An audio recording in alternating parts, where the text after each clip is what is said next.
I have created two social media posts, one for the United States at the top and on the lower right for the country Iran. These posts include both text and images, as well as the logo that has been created for that country. These visual elements emotionally engage our viewers due to the images being visually attractive to our specific target audience.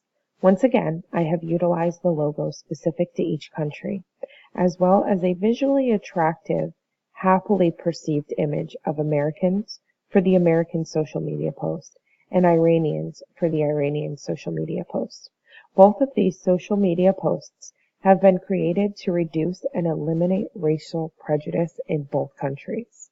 The use of the hashtag #AcceptFate and Stop Hate also allows for our organization to be able to track how many times the hashtag has been used.